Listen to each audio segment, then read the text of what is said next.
சென்னை அனகாபுத்தூரில் ஒரு அதிர்ச்சி சம்பவம் அஞ்சலி. அதாவது பாலியல் தொல்லை கொடுத்த மாமனாரை கத்தியால் குத்தி கொலை செஞ்சுருக்காங்க மருமகள்.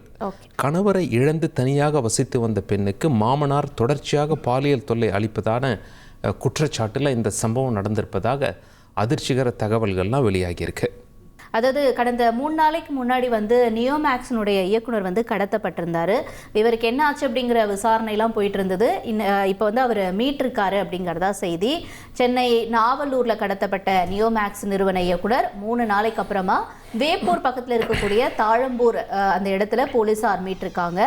கடத்தல் விவகாரத்தில் தொடர்பு இருக்கக்கூடிய தினேஷ் பாண்டியன் உள்ளிட்ட 4 நபர்களையும் போலீசார் அதிரடியாக கைது செஞ்சிருக்காங்க. அவர்களிடம் இந்த கடத்தல் தொடர்பான விசாரணையும் நடந்துட்டு வருது.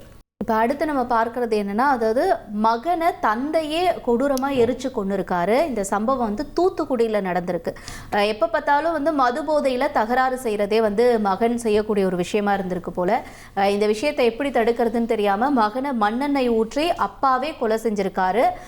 அடுத்தபடியாக இவர் இந்த கொலை செஞ்சிட்டோம் அப்படிங்கிறதுனால போலீஸில் அவரே சரணடைஞ்சிருக்காரு. இளைஞரோட அந்த எரிஞ்ச சடலத்தை கைப்பற்றி சிப்காட் போலீஸார் தீவிர விசாரணையும் நடத்திட்டு வராங்க. திரையில பார்க்கக்கூடிய இந்த நபர் தான் கொல்லப்பட்டிருக்கார். மயிலாடுதுறை மாவட்டம் தரங்கம்பாடி அருகே தூக்கில் தொங்கியபடி இளைஞர் மற்றும் சிறுமி மீட்கப்பட்ட சம்பவத்தில் திடீர் திருப்பமாக உயிரிழந்த இளைஞர் பார்த்திபனை ஏற்கனவே தாக்கியதாக 4 பேர் கைது செய்து போலீசார் விசாரணை செஞ்சு வராங்க. அடுத்து நம்ம அமோனியா வாயு கசிவு பற்றின அப்டேட்ஸ் தொடர்ந்து பார்த்துக்கிட்டே வரும். இப்போ அதே தான் திருவள்ளூர் பக்கத்தில் இருக்கக்கூடிய இந்த பெரியபாளையம் இறால் ஆலையில் அமோனியா கசிஞ்ச சம்பவத்தில் இப்போ பலி எண்ணிக்கை 17 உயர்ந்திருக்கு.